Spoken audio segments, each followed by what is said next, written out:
Good morning, everyone. Happy Friday. Thank you all for allowing me and Michelle to be here this morning and joining y'all. Just by a quick show of hands, who, before this meeting, before today, knew about the Collin County Transit Program? Okay, so a few, not a lot. Okay, so the goal of this presentation is to equip you with some information so that you can go back to your agencies and your clients to give them the information about the Collin County Transit and hopefully get them signed up so they can start moving around within Collin County. So in your packets, there is a one-page a flyer, sort of, that has some of the information I'm going to be talking about today, as well as a service guide, which once a resident applies and becomes qualified, they get that service guide along with an introductory packet. So what is the Collin County Transit Program? Well, it's a partnership between the City of McKinney, the McKinney Urban Transit District, and DCTA.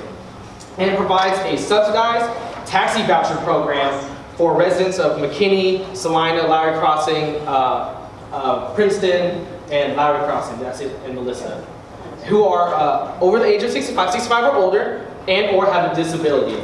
So how it works is residents apply for the program, and they submit all of the required documentations along with that, and then they receive a reloadable debit card. So for every dollar that they put in out of pocket, we match that 3 to 1. So for example, if someone wants to try the program out and just wants to put $25 onto the card, we'll match that with $75, and they'll have $100 to spend to go anywhere in Collin County. So residents now can enjoy taxi service at a fraction of the cost to go popular destinations such as grocery stores, senior centers, libraries, medical districts, if they wanted to go to school or employment zones, things like that. And beginning April 2nd, we'll be launching the Low-Income Transit Subsidy Pilot Program, who will be expanding the program to low-income families and individuals. So a quick brief history. Transportation in northern Collin County has been rocky, to say the least. It started off with C-Cart, started in 2008, ended in 2013, where TAPS picked up the service. 2013 had some financial challenges and ended in 2015. So after several attempts, the city thought that it would be best that it would bring all of that internally instead of traditionally contracting it out. So the city thought that, hey, the seniors and the disabled populations, we owe them for not giving the best service the past several years. So let's bring this function internally so that we can control management as far as budget, operations services, things like that. So the city of McKinney decided, along with the other cities, decided to create an urban transit district. And so they applied for the designation in 2016, and services began in 2017. So being an urban transit district allows the district to apply for grant funding to start transportation services, essentially. So on June 1st, DCTA and MUTD, along with the City of McKinney as the administrative arm, launched the Collin County Transit. So how it works is essentially anyone 65 or older or has one of these 7 qualifying disabilities can apply for the program. And when a resident submits the application, we ask that the residents provide a doctor's note or some kind of letter from the state qualifying one of the 7 disabilities. And you have all this information in your packets as well. So service details, the Collin County Transit operates Monday through Friday, 6 a.m. to 6 p.m., and on Saturdays from 8 a.m. to 6 p.m. And so how the fare, the payment structure works is that it's a $2.25 flat boarding fee. That's just for the taxi to come out to the resident. And then it's $1.80 per mile. And so it will be matched 3 to 1 with a cap of $400. So max a resident can put out of pocket is $100. So we'll match a $300, $400 max. We also provide an on-demand response component for residents with larger mobility devices and or if the resident and the mobility device weighs over 600 pounds. So how that works is once the resident applies for the taxi voucher program, once the application process, we realize that, hey, they might fit better on the on-demand response, we'll go ahead and transition them over to that. But a resident wouldn't apply for the demand response per se. And so the low-income transit subsidy pilot program has similar parameters as far as the service details, the fare payment structure, but it's a pilot program, so it's up to 12 months based on availability of funds, and it's up to 100 participants. So the program structure is the MUTD, which is a district, is the overarching umbrella that oversees the entire program. So it's the grant administrator. It is the arm that responsible for submitting financial and programmatic reports to FTA and TechStop and stuff like that. So not the fun stuff. And our direct partner is DCTA, and they're responsible for the overall management of the program, successful delivery of services, and other responsibilities include budget management, eligibility certification, compliance reporting, things of that nature. So the third-party contractor is Irving Holdings, which is the taxi company that helps us move seniors and disabled folks around. And they are the contract with DCTA, and they provide the debit card reloading, as well as dispatching, taxi service, and reporting as well. So how it works is a resident can apply online or submit an application. And they also have to provide a photo ID and proof of residence that they live in one of the cities. So that can be in the form of an electric bill or a water bill or a leasing agreement, things like that. And if that person is disabled, proof of disability, proof of age. If that's a driver's license, that's fine. You can see the proof of age. And then for the low income, it's just the proof of annual income. A terms and conditions page, which just states, I'm not going to give the card to my friend to use, and it has some of the rules and conditions of the program.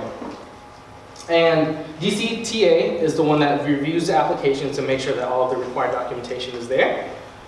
And customers are notified whether they're eligible or not. So if they are eligible, they receive a welcome letter, as well as the service guide you have in your packets, and instructions on how to receive their debit card. And if they're not eligible, they receive a letter explaining why, and then they have the right to an appeal as well.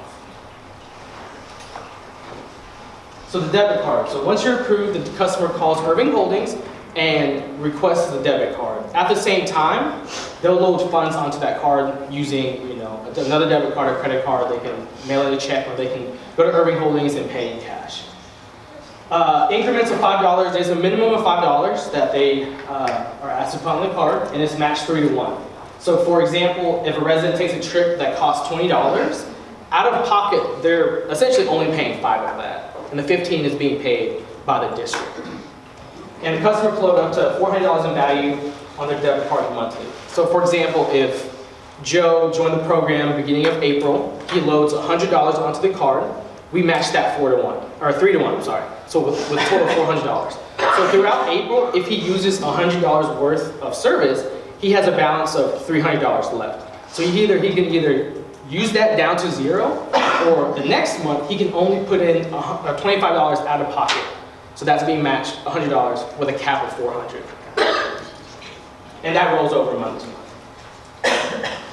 So scheduling the trip, once a customer is deemed qualified and they receive the debit cards, they can call Irving Holdings. We have a dedicated Collin County Transit line. They just have to, in the introductory packet, has an account number. They'll just have to say, hey, I'm with Collin County Transit. This is the account number. I would like to schedule a trip. They can schedule trips 24/7, 365. Trips can be scheduled up to 7 days in advance. And Irving Holdings does recurring trips as well. We have a lot of customers that go to day hab or dialysis that they go every day, or Monday, Wednesday, Friday, where they can put in standing orders, so they wouldn't have to call every day and schedule their trips, things like that. Customers needing an ADA vehicle can request that up to the previous day by 5 p.m. And then customers are encouraged to make their trips at least 2 hours in advance, but we like to encourage them to, if they know 24 hours ahead of time, we encourage them calling 24 hours. And taking a trip, Irving Holdings operates on a 20-minute ready window time, so the taxi is considered on time if it arrives 10 minutes before or 10 minutes after. And then residents or customers are considered no-shows if they fail to enter the taxi within 5 minutes. of when the taxi arrives. Cancellations must be made 2 hours in advance of the scheduled pickup times. Anything less than that would be considered a no-show. And then riders may be penalized for excessive no-shows. So the current status, so where are we now? We started in June 2017. So this, all this information is up to January. So we don't have February's number yet, but total we have 241 participants and we have 86 riders. That means there are 241 residents who have applied and are eligible for the program, but there are only 86 residents who are actively using the program. So Michelle and I are looking at the reason for the disparity in numbers, right? So why aren't people using it? Did they forget? Are they having troubles loading funds on the card? Things like that. So we're in that process now to figure out why there's such a disparity there. So let's see here. Number of riders on the taxi voucher, there's 84, and there's only 2 in the demand response. Average cost per trip for the taxi voucher is $16.36. Again, out of pocket to the customer is only a quarter of that. And a minimum of $5, right? Yes, correct. And demand response, if you notice the cost per trip is slightly higher, that's not to the customer. Again, that's the cost to the district. The demand response operates on a fare structure. It's $3 and $5. Michelle, can you remind me the difference? Do you remember? Within the McKinney UTD cities, it's the 3, outside is the 5. Okay. And then, so that is the cost of the district. Again, the reason why that's so high is that for demand response, the district has to pay for fuel, the driver. We have a contract with DCTA that operates on an hour basis. So that's why that number is a little higher. Well, it's a lot higher. Yeah, I mean, right. Let's be realistic. That's that's a lot higher. But you're telling, okay, so, but in McKinney, there is no upcharge for that. So That is not the cost to the customer. Right. That's what the, Well, I know, but even, look at it, because the miles per trip average is the same, or relatively the same. But yet, the average cost is more than 3 times that. yes.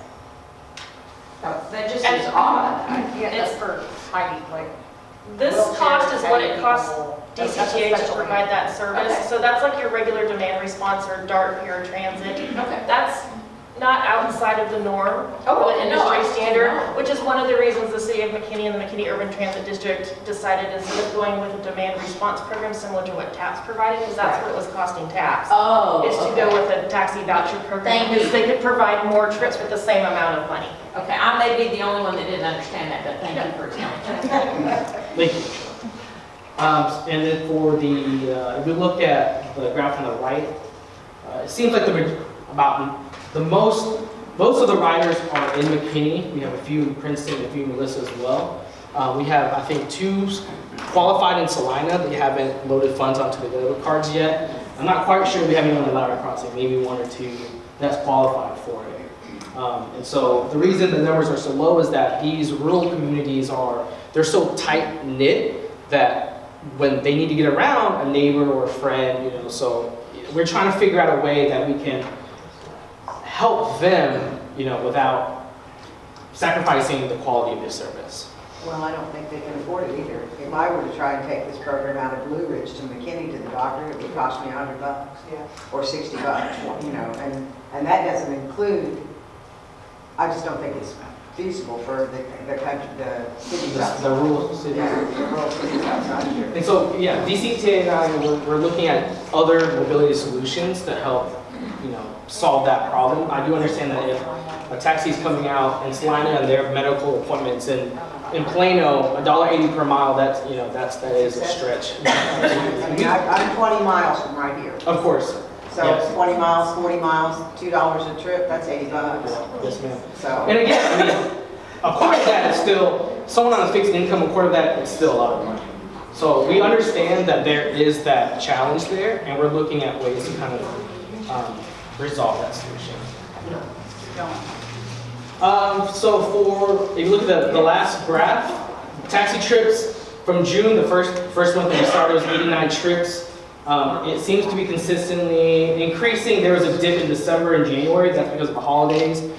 We were closed a few days, so not many people were using it. Demand response, it's either hit or miss. The first month we were 6 demand response trips, and then from July to December there wasn't really much. But there seems to be a jump in January as well. So customer service are encouraged to call City of McKinney or DCTA with any questions regarding how the program works, determine eligibility, and provide feedback. Again, we can't determine eligibility officially over the phone. They would have to submit an application along with the required documentations. But I've had conversations like, hey, I'm 65 years old, I live in McKinney. So that then right there, they seem like they would qualify. So provided that they have all the documentation, they would be qualified for the program. And residents can submit comments online via DCTA's Go Request system as well. And I'm under Housing and Community Development. This is, we're open Monday through Friday, 8 a.m. to 5 p.m. This is our number. And DCTA is open from Monday to Friday, 5 a.m. to 7 p.m. and Saturdays from 8 a.m. to 4 p.m. Where did they go for in person? If they need to go in person, where would they go to start this process? In person? They would go to the downtown Denton Transit Center, which is why when we launched the program, we came out into the community. So in person is probably not the best option for folks. We do have an online version that will be up by the close of business today. What we have too is instead of doing online is if you have customers, your customers can fill out all the information, and if you can scan it and email it, you can just do it that way as well. And we have a lot of folks that do that. I believe Town Creek helps the residents do that as well. You just email them to us and the documentation with it.